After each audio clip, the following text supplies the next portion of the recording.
ಇನ್ನು ನೀವು ಬಂಗಾರದ ಗಣಿ ಚಾನೆಲ್ಗೆ ಸಬ್ಸ್ಕ್ರೈಬ್ ಆಗದಿದ್ದರೆ ಈ ಕೂಡಲೇ ಸಬ್ಸ್ಕ್ರೈಬ್ ಬಟನ್ ಅನ್ನು ಕ್ಲಿಕ್ ಮಾಡಿ ಹಾಗೂ ದಿನನಿತ್ಯದ ಅಪ್ಡೇಟ್ಸ್ಗಳಿಗಾಗಿ ಬೆಲ್ ಐಕಾನ್ ಅನ್ನು ಪ್ರೆಸ್ ಮಾಡಿ. ಕಲಬುರಗಿಯಲ್ಲಿ ಇಂದು ಮಾಜಿ ಮುಖ್ಯಮಂತ್ರಿ ಹಾಗೂ ಹಾಲಿ ಶಾಸಕರು ಆದ ಶ್ರೀ ಬಸವರಾಜ ಬೊಮ್ಮಾಯಿ ಅವರಿಂದ ಈಶಾನ್ಯ ಪದವೀಧರ ಮತಕ್ಷೇತ್ರ ಬಿಜೆಪಿ ಅಭ್ಯರ್ಥಿ ಶ್ರೀ ಅಮರನಾಥ ಪಾಟೀಲ್ ಪರವಾಗಿ ಕಲಬುರಗಿಯ ಹಿಂಗಲಾಬಿಕಾ ಆಯುರ್ವೇದ ಕಾಲೇಜು ಹಾಗೂ ಶರಣ ಬಸವೇಶ್ವರ ವಿದ್ಯಾವರ್ಧಕ ಸಂಘದಲ್ಲಿ ಪದವೀಧರ ಮತಯಾಚನೆ ಮಾಡಿದ್ದಾರೆ. ಕಾರ್ಯಕ್ರಮಕ್ಕೆ ಮುಂಚೆ ಸುದ್ದಿಗಾರರ ಜೊತೆ ಮಾತನಾಡಿ ಕಾಂಗ್ರೆಸ್ ಸರ್ಕಾರ ಹಾಗೂ ಜಿಲ್ಲಾ ಉಸ್ತುವಾರಿ ಸಚಿವರ ಕಾರ್ಯವೈಖರಿ ಬಗ್ಗೆ ತಮ್ಮ ತೀವ್ರವಾದ ಅಸಮಾಧಾನ ವ್ಯಕ್ತಪಡಿಸಿದ್ದಾರೆ. ಹಾಲಿ ಕಾಂಗ್ರೆಸ್ ಅಭ್ಯರ್ಥಿ ಶ್ರೀ ಚಂದ್ರಶೇಖರ್ ಪಾಟೀಲ್ ಅವರಿಂದ ಈಶಾನ್ಯ ಪದವೀಧರ ಬೇಡಿಕೆ ಈಡೇರಿಕೆಗೆ ಸದನದಲ್ಲಿ ಯಾವುದೇ ರೀತಿಯ ಹೋರಾಟ ನಡೆಸಿದ ನಿಷ್ಕ್ರಿಯ ಶಾಸಕ ಆದ್ದರಿಂದ ಈ ಬಾರಿ ಶ್ರೀ ಅಮರನಾಥ್ ಪಾಟೀಲ್ ಅವರಿಗೆ ತಮ್ಮ ಮತವನ್ನ ನೀಡಿ ಭರ್ಜರಿ ಜಯ ನೀಡಬೇಕು ಅಂತ ಮನವಿ ಮಾಡಿದ್ದಾರೆ.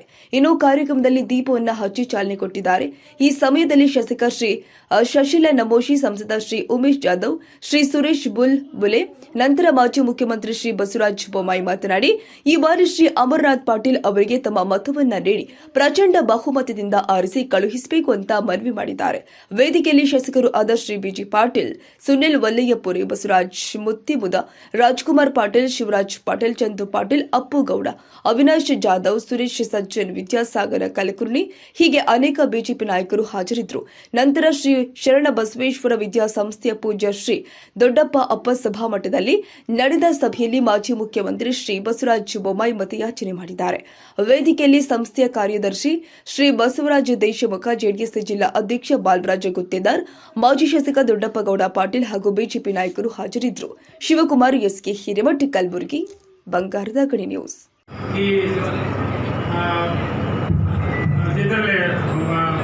ನಮಗೆ ವೆಲ್ಕಮ್ ಮಾಡ್ತೇನೆ. ಅದರ ಜೊತೆಲೇ ಶ್ರೀಮಾನ್ ಶಶಿಲ್ ಜಿ ನಮೋಶಿ ಅವರು MLC ಅವರಿಗೂ ನಮ್ಮ ಸಂಸ್ಥೆ ಪರವಾಗಿ ಉತ್ಕೃತ ಸ್ವಾಗತಿಸ್ತೇನೆ. ಅದರ ಜೊತೆಲೇ श्रीमान मोतीमोड़ जी, आपको भी हमारे संस्था को ओर से स्वागत करते हैं. साथ में राजीव कलकुर जी, माजी MLA श्रीराम के मेरे छोटे भाई, जिनको भी मैं इस संस्था के इस फंक्शन में स्वागत करता हूँ. साथ ही अविनाश जाधव जी जो चिंचोड़ी के MLA हैं, इनको भी मैं अपने संस्था की ओर से स्वागत करता हूँ. ವಿಧಾನ ಪರಿಷತ್ ಸದಸ್ಯರಾಗಿದ್ದ ಮುಂಚೆ ಈ ಕ್ಷೇತ್ರ ಇದೆ ಅಂತ ಕೂಡ ಗೊತ್ತಿರಲಿಲ್ಲ. ನಾನು MR ತಂಗ ಅವರ ಜೊತೆಗೆ ಕೆಲಸ ಮಾಡಿದ್ದೇನೆ. ನಾನು ವಿಧಾನ ಪರಿಷತ್ ಸದಸ್ಯರಾಗಿ 12 ವರ್ಷ ಇತ್ತು. ಅವರು ಬಹಳ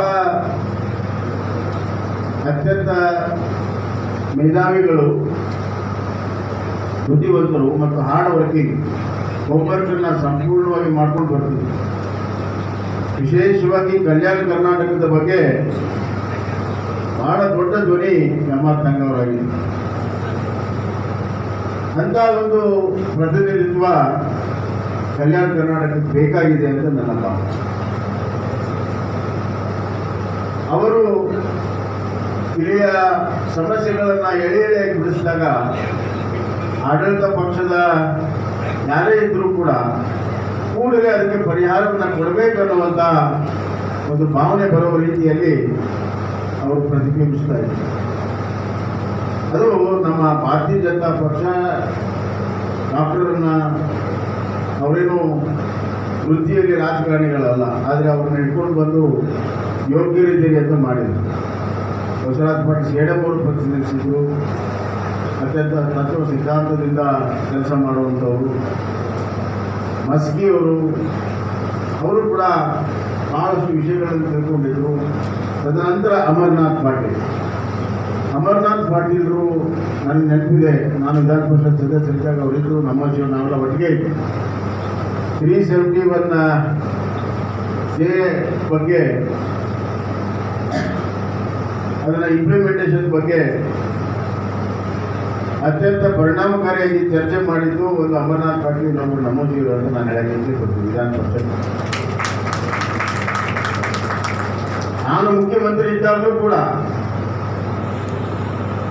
ನಮ್ಮ ಅಧಿಕಾರಿಗಳು ಏನು ಹೇಳಿದ್ದಾರೆ ಪ್ರೆಸ್ ಕಾನ್ಫರೆನ್ಸ್ ಮಾಡಿ ಹೇಳ್ತಾರೆ, ಅವರು ಬಹಳ ಬರ್ತಾ ಇರ್ತದೆ. ಆದರೆ ನಿಜವಾಗ್ಲೂ ಕೆಳ ಹಂತದಲ್ಲಿ ನಿಜವಾಗ್ಲೂ ಜನಕ್ಕೆ ಏನು ಬೇಕು ಅಂತ ಅವರು ಕೆಲಸ ಮಾಡಿದಂಥವ್ರು ಅಷ್ಟು ಪ್ರಚಾರಕ್ಕೆ ಬರೋದು. ಆದರೆ ನಾನಿವತ್ತು ಹೇಳಕ್ಕೆ ಬಂದಿದ್ದೇನೆ, ಈ ಭಾಗದಲ್ಲಿ ಇವತ್ತು ಏನಾದರೂ ಅಭಿವೃದ್ಧಿ ಆಗಿದ್ದರೆ ಅದು ಭಾರತೀಯ ಜನತಾ ಪಕ್ಷದಿಂದ.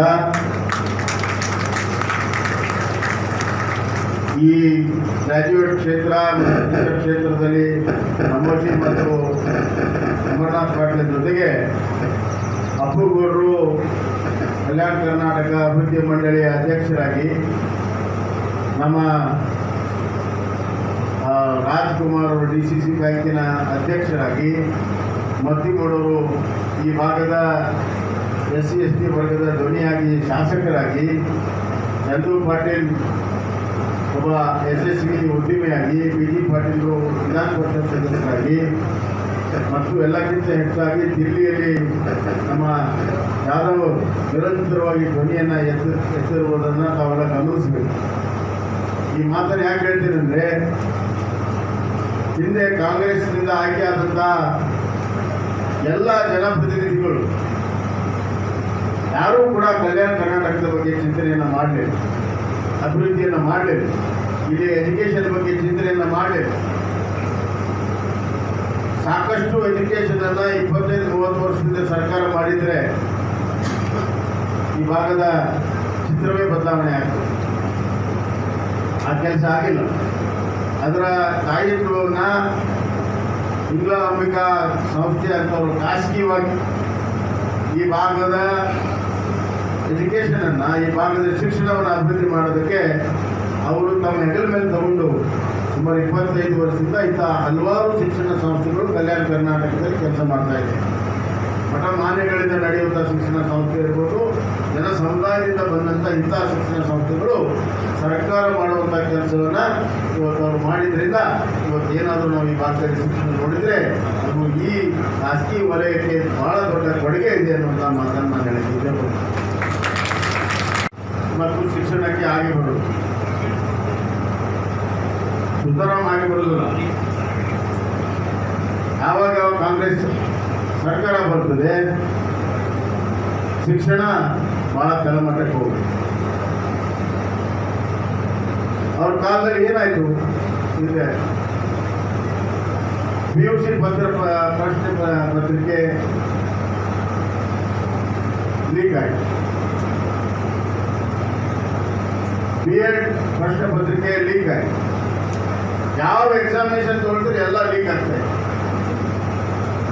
ಯಾಕಂದ್ರೆ ಶಿಕ್ಷಣದಲ್ಲಿಯೂ ಕೂಡ ಭ್ರಷ್ಟಾಚಾರ ಮಾಡುವಂಥ ಕಲೆ ಯಾವುದಾದ್ರೂ ಪಕ್ಷಕ್ಕಿದ್ರೆ ಅದು ಕಾಂಗ್ರೆಸ್ ಪಕ್ಷಕ್ಕೆ.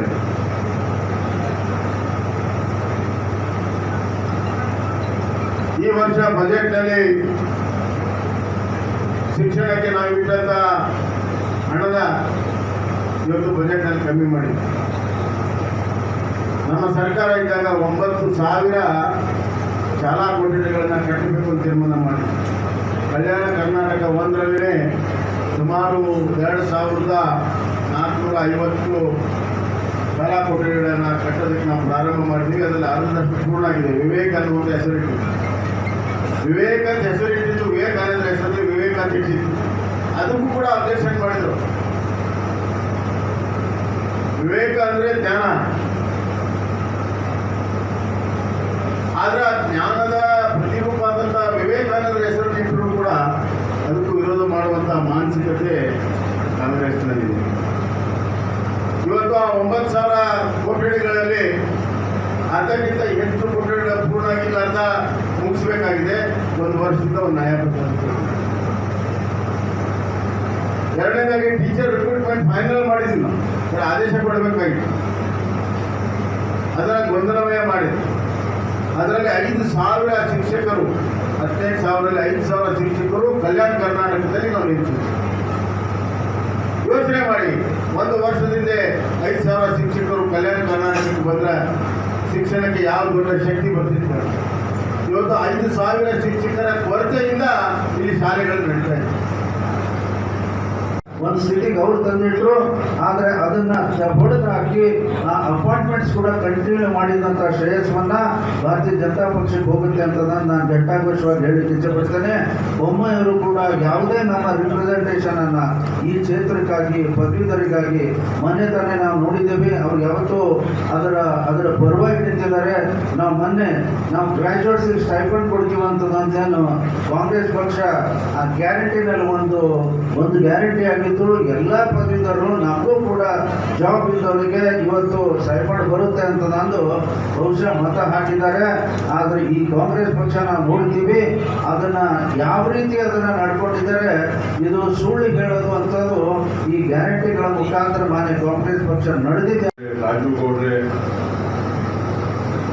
ವಿದ್ಯಾಸಾಗರ್ ಕುಲಕರ್ಣಿ ಅವರೇ, ವೇದಿಕೆ ಮೇಲೆ ಆಶೀರ್ವಾದ ಸಂಜಯ್ ಸಾಹೇಬ್ರೆ, ಡಾಕ್ಟರ್ ಹಲ್ಗೈ ಅವರೇ ಮತ್ತು ಶ್ರೇಷ್ಠರೇ, ಗಣ್ಯರೇ, ಈ ಸಂಸ್ಥೆಯ ಅಧ್ಯಕ್ಷರಾದ ಮಿತ್ರರಾದ ಸುರೇಶ್ ಕುಲ್ಕುಳಿ ಅವರೇ, ಇವತ್ತು ನಿಮಗೆ ಗೊತ್ತಿದೆ ಅಮರನಾಥ್ ಪಾಟೀಲ್ ಅವರು ಅವರ ಪರ್ಫಾರ್ಮೆನ್ಸ್ ಯಾವಾಗಲೂ ಅಪ್ಪರ್ ಹೌಸಲ್ಲಿ ಭಾಳ ಚೆನ್ನಾಗಿದೆ. ಕಮಿಟೆಡ್ ಲೀಡರ್ ಇದ್ದಾರೆ. ಸಮಸ್ಯೆಗಳ ಬಗ್ಗೆ ಅರಿವಿದವರಿಗೆ ಒಂದು ಗ್ರಾಜ್ಯುಯೇಟ್ಗಳ ಸಮಸ್ಯೆಗಳು ಅವರು ಅಪ್ಪರ್ ಹೌಸಲ್ಲಿ ಚೆನ್ನಾಗಿ ಚರ್ಚೆ ಮಾಡ್ತಾರೆ. ನೀವೆಲ್ಲರೂ ಇಂಡಲಂಬಿಕಾ ಇನ್ಸ್ಟಿಟ್ಯೂಟ್ದವರು, ನೀವು ನಮ್ಮ ಮೋದಿ ಪರಿವಾರದವರು ಅಂತ ನಾವು ತಿಳ್ಕೊತಾ ಇದ್ದೀವಿ.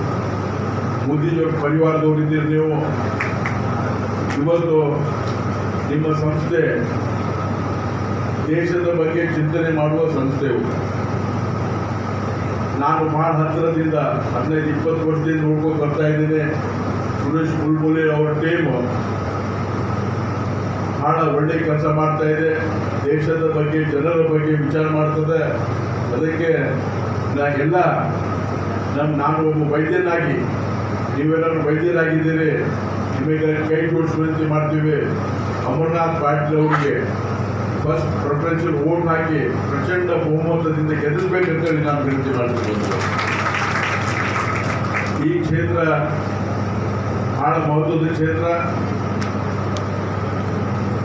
ಮತ್ತು ನಿಮ್ಮ ಸಂಸ್ಥೆ ಮತ್ತು ನಿಮ್ಮ ಸಂಸ್ಥೆಯ ಮಿತ್ರ ಸಂಸ್ಥೆಗಳು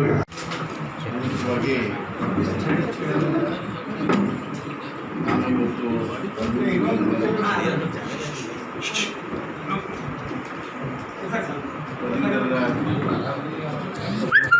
ಕ್ಷೇತ್ರದಲ್ಲಿ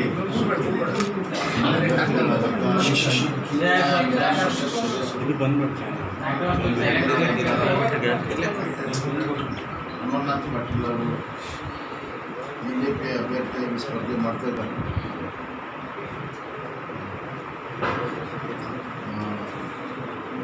ಅವರ ಪರವಾಗಿ ಈಗಾಗಲೇ ಸಾಕಷ್ಟು ಸದ್ಭಾವನೆ ಇದೆ. ಅಮರನಾಥ್ ಪಾಟೀಲ್ ಅವರ ವ್ಯಕ್ತಿತ್ವದ ಬಗ್ಗೆ, ಅವರ ಚಟುವಟಿಕೆಗಳ ಬಗ್ಗೆ ಮತ್ತು ಕಳೆದ ಬಾರಿ ವಿಧಾನ ಪರಿಷತ್ ಭಾಳಷ್ಟು ಒಂದು ಒಳ್ಳೆಯ ಭಾವನೆ ಅವರ ಬಗ್ಗೆ ಇದೆ. ಬೇರೆ ಜಿಲ್ಲೆಗಳಲ್ಲಿ ಪ್ರವಾಸ ಮಾಡಿದ್ದಾರೆ. ನಾನು ಜೊತೆ ಪ್ರವಾಸ ಮಾಡಿದ್ದೇನೆ. ನನಗೆ 100ಕ್ಕೆ 100 ವಿಶ್ವಾಸ ಇದೆ. ಈ ಬಾರಿ ಅಮರನಾಥ್ ಪಾಟೀಲ್ ಅವರು 1.6 ಲ್ಯಾಕ್ ಮತದಾರರು ಇಲ್ಲಿ ಅತಿ ಹೆಚ್ಚು ಮತಗಳನ್ನು ತೆಗೆದುಕೊಂಡು ಆಶೆ ಬರ್ತಾರೆ ಅನ್ನೋ ವಿಶ್ವಾಸ ನನಗೆ. ಈ ಕ್ಷೇತ್ರ ಬಹಳ ವರ್ಷದಿಂದ ಬಿಜೆಪಿಯ ಒಂದು ಸ್ಟ್ರಾಂಗ್ ಹೋಲ್ಡ್, ಒಂದು ಗಟ್ಟಿಯಾಗಿರುವಂಥ ಒಂದು ಕ್ಷೇತ್ರ.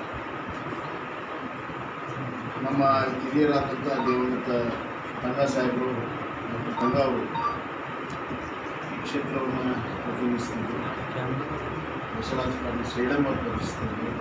1997ರಿಂದ ನಿರಂತರವಾಗಿ ಸ್ಪರ್ಧೆ ಮಾಡ್ತಾರೆ. ನಂತರ ಅಮರನಾಥ್ ಪಾಟೀಲರು ಇದನ್ನು ಪ್ರತಿನಿಧಿಸಿದರು. ಕಳೆದ ಬಾರಿ ಮಾತ್ರ ನಮ್ಮ ಕೈ ಬಿಟ್ಟೋಗಿತ್ತು. ಈ ಬಾರಿ ಮತ್ತೆ ವಾಪಸ್ ಕೊಡಿ ಅಂತ ಎಲ್ಲ ಜಿಲ್ಲೆಯ ನಮ್ಮ ಪದಾಧಿಕಾರಿಗಳು, ಅಧ್ಯಕ್ಷರು, ಪದಾಧಿಕಾರಿಗಳು ಮತ್ತು ಎಲ್ಲ ಕಾರ್ಯಕರ್ತರು ನಿರಂತರವಾಗಿ ಕೆಲಸವನ್ನು ಮಾಡ್ತಾ ಇದ್ದಾರೆ. ನನಗೆ ವಿಶ್ವಾಸ ಇದೆ ದೊಡ್ಡ ಅಂತರದಿಂದ ಅಮರನಾಥ್ ಗೆಲ್ತಾರೆ ಅನ್ನೋ ವಿಶ್ವಾಸ.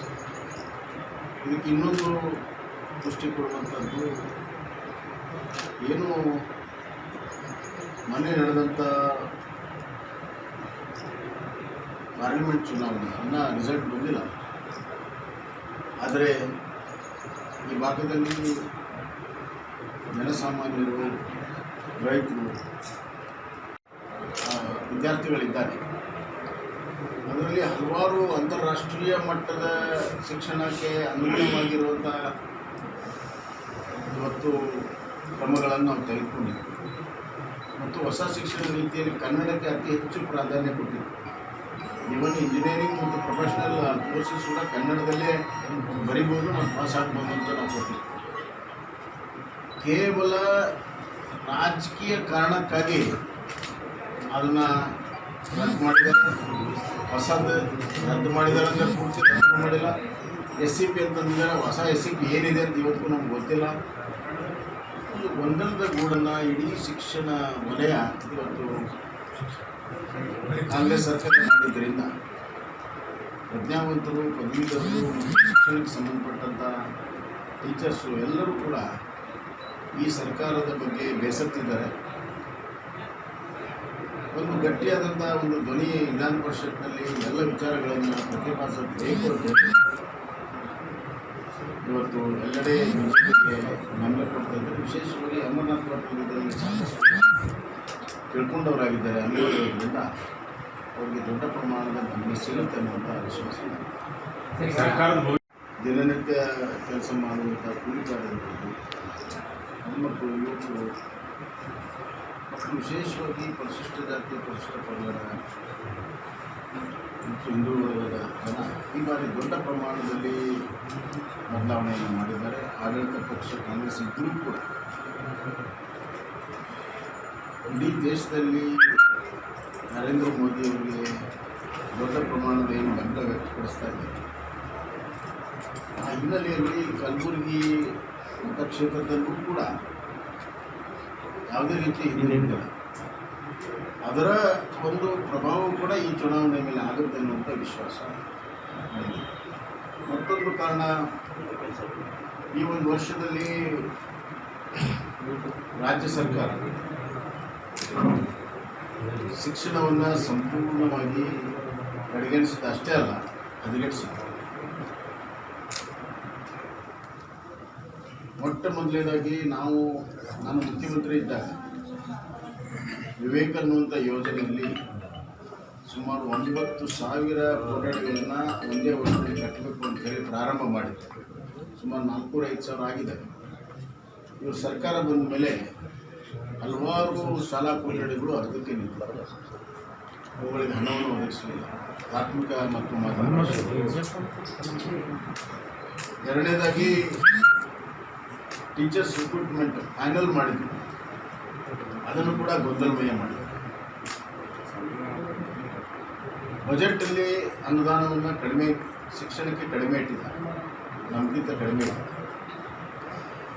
ಮತ್ತು ಹೈಯರ್ ಎಜುಕೇಷನಲ್ಲಿ ನಾವೇನು ಹೊಸ ಶಿಕ್ಷಣ ನೀತಿ ತಂದಿದ್ವಿ, NEP, ಅದು ಸುಮಾರು 3 ವರ್ಷ ಚರ್ಚೆಯಾಗಿ ಕಸ್ತೂರಿ ರಂಗನ್ ಅವರ ನೇತೃತ್ವದಲ್ಲಿ ಕೇಂದ್ರದಲ್ಲಿ ಸಮಿತಿಯಾಗಿ ಎಲ್ಲ ರಾಜ್ಯಗಳ ಅಭಿಪ್ರಾಯವನ್ನು ಪಡೆದು ಕರ್ನಾಟಕ ರಾಜ್ಯದ ಅಭಿಪ್ರಾಯವನ್ನು ಕೂಡ ಪಡೆದು ಕರ್ನಾಟಕ ರಾಜ್ಯವು ಕೂಡ ಸಮ್ಮತಿ ಕೊಟ್ಟಿದ್ದಾರೆ. ಸಮ್ಮತ ಕೊಟ್ಟ ಮೇಲೆ ಅದನ್ನು ನಾವು ಅನುಷ್ಠಾನ ಮಾಡೋದಕ್ಕೆ ಅದೇ ಕಸ್ತೂರಿ ರಂಗನ್ ನೇತೃತ್ವದಲ್ಲಿ ಇಲ್ಲೊಂದು ಟಾಸ್ಕ್ ಫೋರ್ಸ್ ಮಾಡಿ 1 ವರ್ಷ ಎಲ್ಲ ತಯಾರು ಮಾಡಿ ಅದನ್ನು ಅನುಷ್ಠಾನ ಮಾಡಿ. ಈಗಾಗಲೇ ಚುನಾವಣೆಯ ಸಂದರ್ಭದಲ್ಲಿ ಮುಖ್ಯಮಂತ್ರಿಗಳ ಹೇಳಿಕೆ, ಉಪಮುಖ್ಯಮಂತ್ರಿಗಳ ಹೇಳಿಕೆ, ನನಗೆ ನೀವು ದೊಡ್ಡ ಪ್ರಮಾಣದಲ್ಲಿ ಮತ ಹಾಕಲಿಲ್ಲ ಅಂದರೆ ನಾನು ಮುಂದುವರಿಯೋದು ಕಷ್ಟ ಆಗುತ್ತೆ ಅಂತ ಮುಖ್ಯಮಂತ್ರಿಗಳು ಒಂದು ಕಡೆ ಹೇಳಿದರು. ಇನ್ನೊಂದು ಕಡೆ ಉಪಮುಖ್ಯಮಂತ್ರಿಗಳು ನಾನು ಮುಖ್ಯಮಂತ್ರಿ ಆಗ್ತೀನಿ ಅಂತ ಊಟ ಹಾಕಿದ್ರಿ, ನಿಮಗೆ ನಿರಾಶೆ ಆಗಿದೆ, ಮುಂದಿನ ದಿನಗಳಲ್ಲಿ ನಾನು ಆಗ್ತೀನಿ ಅನ್ನುವಂಥ ಮಾತನ್ನು DK ಶಿವಕುಮಾರ್. ಮತ್ತು ಯಾವುದೇ ಮಂತ್ರಿಗಳು ತಾವು ನಿಲ್ಲದೆ ಚುನಾವಣೆಗೆ ಸ್ಪರ್ಧೆ ಮಾಡದೆ ಎಲ್ಲ ಮಕ್ಕಳನ್ನು ನಿಲ್ಲಿಸಿರುವಂಥ ದೊಡ್ಡ ಇಂಡಿಕೇಶನ್ ಇದೆ. ಈ ಸರ್ಕಾರದಲ್ಲಿ ಎಲ್ಲವೂ ಸರಿಯಿಲ್ಲ. ನಂಬರ್ 1 ಆಂತರಿಕವಾದಂಥ ಸಾಕಷ್ಟು ವಿಚಾರಗಳಲ್ಲಿ ಭಿನ್ನಾಭಿಪ್ರಾಯ ಇದೆ. ಈಗಾಗಲೇ ಲಾಬಿಗಳಿದ್ದಾವೆ. ಚುನಾವಣೆ ಬಂದಿದೆ ಅಂತೇಳಿ ಅಲ್ಪ ವಿರಾಮ ಆಯಿತು, ಮತ್ತೆ ಅದು ಪ್ರಾರಂಭ ಆಗುತ್ತೆ. Congress government will fall by its own contradictions. ಅವರಲ್ಲಿರುವಂಥ ಭಿನ್ನಾಭಿಪ್ರಾಯಗಳಿಂದನೇ ಅದು ಬೀಳುವಂಥ ಸಾಧ್ಯತೆಗಳಿದೆ. ಎಲ್ಲಕ್ಕಿಂತ ಹೆಚ್ಚಾಗಿ ಪ್ರಧಾನಮಂತ್ರಿ ನರೇಂದ್ರ ಮೋದಿಯವರು 3ನೇ ಬಾರಿ ಆಗೋದು ನಿಶ್ಚಿತ.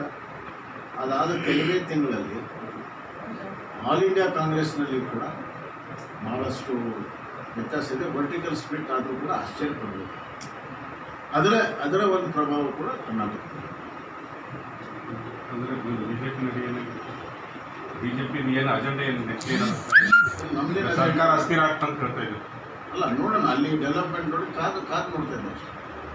ಇವರು 136 ಇದ್ದಾರೆ. ಎಲ್ಲ ಸರ್ಕಾರದಲ್ಲಿ ಭಿನ್ನಾಭಿಪ್ರಾಯ ಸಹಜವಾಗಿ ಇರ್ತವೆ. ಈ ಸರ್ಕಾರ ಬೀಳುತ್ತೆ ಅನ್ನುವಂಥ ಯಾವ ಲೆಕ್ಕಾಚಾರದಲ್ಲಿ ಇದೆ ಅಂತ ಏನಾದರೂ ಬೇರೆ ಪ್ಲಾನ್ಸ್ ಇಲ್ಲ? ಭಿನ್ನಾಭಿಪ್ರಾಯ ಇರೋದು ಸಹಜ. ನೀವು ಹೇಳಿದ್ದೀನಿ, ಭಿನ್ನಾಭಿಪ್ರಾಯ ಇದೆ. ಈಗ ಎಲೆಕ್ಷನ್ ಸಂದರ್ಭದಲ್ಲಿ ರಾಜಕೀಯವಾಗಿ ದುರ್ಬಳಕೆ ಮಾಡಿದ್ದಾರೆ ಅಂತ ಅಪೋಸ್ ಮಾಡ್ತಾರೆ. ಧನ್ಯವಾದಗಳು ಸರ್. Thank you sir. ಸರ್ಕಾರಗಳಿಲ್ಲ, ಭಿನ್ನಾಭಿಪ್ರಾಯ ಅಲ್ಲ, ಇಲ್ಲಿ ಪೈಪೋಟಿ ಇದೆ. ಮುಖ್ಯಮಂತ್ರಿ ಆಗೋದಕ್ಕೆ ಒಬ್ಬರು ತುದಿಗಾಲ ಮೇಲೆ ನಿಂತಿದ್ದಾರೆ, ಅನ್ಯಾಯ ಆಗಿದೆ ಅಂತ. ಇನ್ನು ಮುಖ್ಯಮಂತ್ರಿ ಸ್ಥಾನವನ್ನು ನಾನು ಯಾರಿಗೂ ಕೂಡ ಬಿಟ್ಕೊಡೋದಿಲ್ಲ ಅನ್ನುವಂಥದ್ದು ಏನಿದೆ, ಈ ವ್ಯಕ್ತಿತ್ವಗಳ ಪೈಪೋಟಿ ಆ ಸಂದರ್ಭಗಳಲ್ಲಿ ರಾಜಕೀಯವಾಗಿ ದೊಡ್ಡ ಪರಿಣಾಮಗಳನ್ನು ತಂದುಕೊಟ್ಟಿದೆ. ನಮ್ಮ ಕರ್ನಾಟಕ ಇತಿಹಾಸ ಉದಾಹರಣೆಗೆ ನಾನು ಹೇಳಬೇಕು. ಮತ್ತು ಮೇಲ್ಮಟ್ಟದಲ್ಲಿರುವಂಥ ಭಿನ್ನಾಭಿಪ್ರಾಯಗಳ ಒಂದು ಪರಿಚಯ ಕೂಡ ಇಲ್ಲಿ ಯಾವಾಗ ಕಾಂಗ್ರೆಸ್ ಸ್ಪ್ಲಿಟ್ ಆಯಿತು 1969 ಸಿಂಡಿಕೇಟ್ ಆಯಿತು. ವೀರೇಂದ್ರ ಪಾಟೀಲ್ ರಾತ್ರೋರಾತ್ರಿ ಬದಲಾವಣೆ, ಅವರು ತಮ್ಮ ಸ್ಥಾನಕ್ಕೆ ರಾಜೀನಾಮೆ ಕೊಡಬೇಕಾಯಿತು. ಆಗುತ್ತೆ. ಮುಂದೆ ದೇವರಾಜ್ ಅರಸ್ ಅವರು ಮುಖ್ಯಮಂತ್ರಿ ಇದ್ದಾರೆ. ಮತ್ತೆ ಕಾಂಗ್ರೆಸ್ ಸ್ಪ್ಲಿಟ್ ಆಯಿತು. ಆವಾಗ ದೇವರಾಜ್ ಅರಸ್ ಅವರ ವಿರುದ್ಧ ಅವಾಗಲೂ ಕೂಡ 130ಕ್ಕಿಂತ ಹೆಚ್ಚು ಬಹುಮತ ಇದೆ. ಗುಂಡೂರಾವ್, ವೀರಪ್ಪ ಮೊಯ್ಲಿ, ಬಂಗಾರಪ್ಪ ಈ 3 ಜನ ಬಿಟ್ಟರೆ ಮತ್ತಾರು ಇರಲಿಲ್ಲ. ಆದರೆ ರಾತ್ರೋರಾತ್ರಿ ದೊಡ್ಡ ಪ್ರಮಾಣದಲ್ಲಿ ಬದಲಾವಣೆಯಾಗಿ ಸರ್ಕಾರ ಬಿದ್ದೋಯಿತು. ಗುಂಡೂರಾವ್ ಮುಖ್ಯಮಂತ್ರಿ.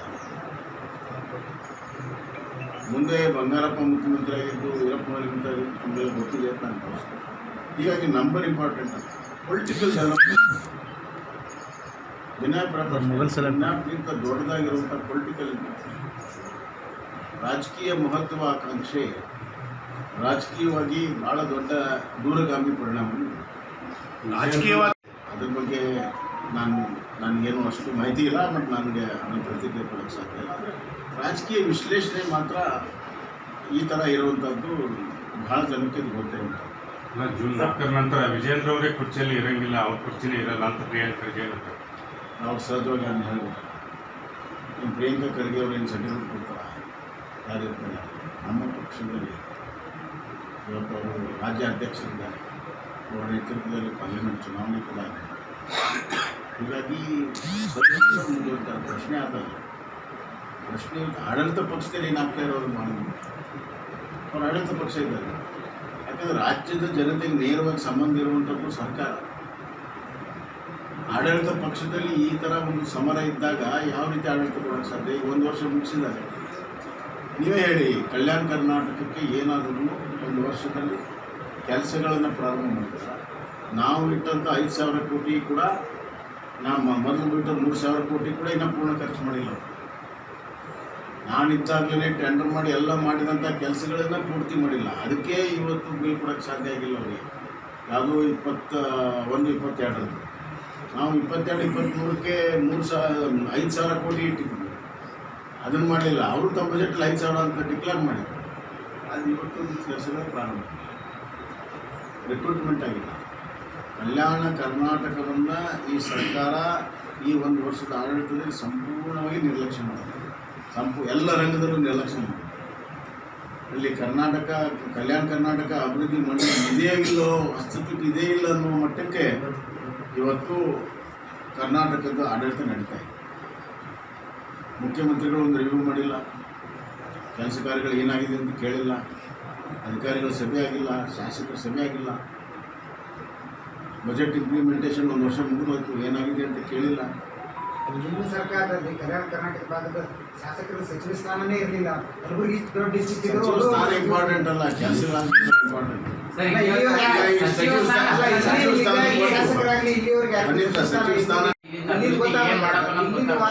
ಅಲ್ಲ, ಅಲ್ಲಿ ನಾವು ಅಧ್ಯಕ್ಷರು ಮಾಡಿದ್ವಲ್ಲ, ಶಾಸಕರ ಅಧ್ಯಕ್ಷರು ಮಾಡಿದ್ವಿ. ಇಡೀ ಕಲ್ಯಾಣ ಕರ್ನಾಟಕದಲ್ಲಿ ಸಚಿವ ಸ್ಥಾನ ಕೊಡ್ಲೇ ಇಲ್ಲ. ಪ್ರತಿ ಬಾರಿ ಬಿಜೆಪಿ ಸರ್ಕಾರ ಬಂದ್ರೆ ಸಾಕು ಮಲ್ತಾಯಿ ಧೋರಣೆ ಕೊಟ್ಟಿದ್ದೇವೆ.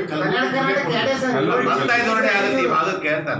ಕಾಂಗ್ರೆಸ್ ಸರ್ಕಾರದಲ್ಲಿ 2 ಕೊಟ್ಟಿದ್ದಾರೆ, ಕಲಬುರಗಿ 2 ಕೊಟ್ಟಿದ್ದಾರೆ, ನಂಬರ್ 1 ಕೊಟ್ಟಿಲ್ಲ. ಅನುದಾನವನ್ನು ಹೆಚ್ಚು ಮಾಡೋದಾಗ್ಲಿ, ಕಾರ್ಯಕ್ರಮ ಕೊಡೋದಾಗ್ಲಿ ನಾವು ಹಿಂದೆ ಬಿದ್ದಿಲ್ಲ. ಇವರು ಸಚಿವ ಸ್ಥಾನ ಕೊಟ್ಟು ಹಣಕಾಸಿನ ಕೊಡಲಿಲ್ಲ ಅಂದ್ರೆ ಏನು? ಸರ್, ಈಗ ಬರ ನಿರ್ವಹಣೆಗೆ ಸಂಬಂಧಪಟ್ಟಂಗೆ ಸರ್ಕಾರ ಕ್ರಮ ಕೈಗೊಳ್ತಾ ಇದೆ, ಅದು ಸಲ್ಲಿಸ್ತಾಗಿದೆ ಅಂತ. ಎಲ್ಲಿ ಬರ ನಿರ್ವಹಣೆನೇ ಆಗಲಿಲ್ಲ. ಒಂದು ವರ್ಷ ಬರೀ ಕೇಂದ್ರದ ಜೊತೆಗೆ ಸಂಘರ್ಷ ಮಾಡಿದ್ರು. ಈ ಥರ ಬರಗಾಲ ಇತ್ತು ಸುಮಾರು 10 ತಿಂಗಳಿಂದ. ಇಂದು ಕೂಡ ಬರಗಾಲ ಇದ್ದಾಗ ರಾಜ್ಯ ಸರ್ಕಾರ ತನ್ನ ಬಾಕ್ಸಿಂದ ಖರ್ಚು ಮಾಡಿ ಆಮೇಲೆ ಕೇಂದ್ರ ಸರ್ಕಾರದಿಂದ ಪಡ್ಕೊಂಡು UPA ಸರ್ಕಾರ ಇದ್ದಾಗ 1 ವರ್ಷದ ನಂತರ ಕೊಟ್ಟಿರುವಂಥ ಉದಾಹರಣೆಗಳಿದೆ. ಇವರು ತಮ್ಮ ಪಕ್ಷದಿಂದ ಒಂದು ನಯಾ ಪೈಸೆ ಕೂಡ ಖರ್ಚು ಮಾಡಲಿಲ್ಲ. ಕುಡಿಯೋ ನೀರು ಖರ್ಚು ಮಾಡಿ ಮಾತೆತ್ತಿದ್ರೆ DC ಕಡೆ 200 ಕೋಟಿ ಇದೆ, 230 ಕೋಟಿ ಇದೆ ಅಂತ ಹೇಳ್ತಾರೆ. ಕುಡಿಯೋ ನೀರು ಖರ್ಚು ಮಾಡಲಿಲ್ಲ. ದನಕರುಗಳಿಗೆ ಕುಡಿಯೋ ನೀರಿನ ಸಮಸ್ಯೆ ಆಯಿತು. ರಾಯಚೂರು ಜಿಲ್ಲೆಯಲ್ಲಿ ದನಕರುಗಳನ್ನು ಅರ್ಧ ರೇಟಿಗೆ ಮಾರುವಂಥ ಪರಿಸ್ಥಿತಿ ಜನ ಗುಳೆ ಹೋಗ್ತಾ ಇದ್ದಾರೆ. ಯಾವ ಕ್ರಮಗಳನ್ನು ತೆಗೆದುಕೊಂಡಿಲ್ಲ. ಮತ್ತು ಏನಾದರೂ 2,000 ರೂಪಾಯಿ ಕೊಟ್ಟಿದ್ದಾರೆ. NDRFದ 75% ಕೇಂದ್ರ ಸರ್ಕಾರ, 25% ರಾಜ್ಯ ಸರ್ಕಾರ. ಅದನ್ನು ಕೂಡ ಈಗ ಕೇಂದ್ರ ಸರ್ಕಾರ ಕೊಟ್ಟಿದ್ದ ಹಣದಲ್ಲಿ ಇವತ್ತು ಕಟ್ ಮಾಡ್ತಾ ಇದ್ದಾರೆ. ಅಂದರೆ ಯಾವ ಮಟ್ಟಕ್ಕೆ ರೈತರ ವಿರೋಧಿ ಈ ಸರ್ಕಾರ ಇದೆ ಅನ್ನೋದು ಭಾಳ ಅವರ ನಡೆಯಿಂದಲೇ ಗೊತ್ತಾಗುತ್ತೆ. 2,000 ಕಟ್ ಮಾಡೋ ಅವಶ್ಯಕತೆ ಇರಲಿಲ್ಲ ಅವರು. ಉದಾಹರಣೆಗೆ ನಮ್ಮ ಕಾಲದಲ್ಲಿ ಸನ್ಮಾನ್ಯ ಯಡಿಯೂರಪ್ಪನವರು NDRF ನಾಮ್ಸ್ ಪ್ರಕಾರ ಪ್ರವಾಹ ಬಂದಾಗ ಮನೆ ಬಿದ್ದಾಗ 94,000 ಇತ್ತು. ಅದನ್ನು 5 ಲಕ್ಷವರೆಗೂ ಹೆಚ್ಚಿಗೆ ಮಾಡಿದ್ರು ರಾಜ್ಯ ಸರ್ಕಾರ ಪಕ್ಷದಿಂದ. ನಾನು ನನ್ನ ಕಾಲದಲ್ಲಿ ಪ್ರವಾಹ ಆದಂಥ ಸಂದರ್ಭದಲ್ಲಿ NDRF ನಾಮ್ಸಲ್ಲಿ 2 ಪಟ್ಟು ಕೊಟ್ಟಿದ್ದರು. 13,600 ರೂಪಾಯಿ ಕೊಟ್ಟಿದ್ದು ನಾನು. 6,500 ರೂಪಾಯಿ ಇತ್ತು ಕೇಂದ್ರ ಸರ್ಕಾರದಲ್ಲಿ ಒಣ ಬೇಸಾಯ. ನೀರಾವರಿಗೆ ಅವರು 13,000 ಕೊಟ್ಟರೆ ನಾವು 25,000 ಕೊಟ್ಟರು, ಡಬಲ್ ಕೊಟ್ಟರು. ಆದರೆ ಇವರು ಕೊಟ್ಟಿದ್ದನ್ನು ಕೂಡ ಮತ್ತೆ ವಾಪಸ್ ತಗೊಳ್ತಾ ಇದ್ದಾರೆ. ಶಾಸಕರಿಗೂ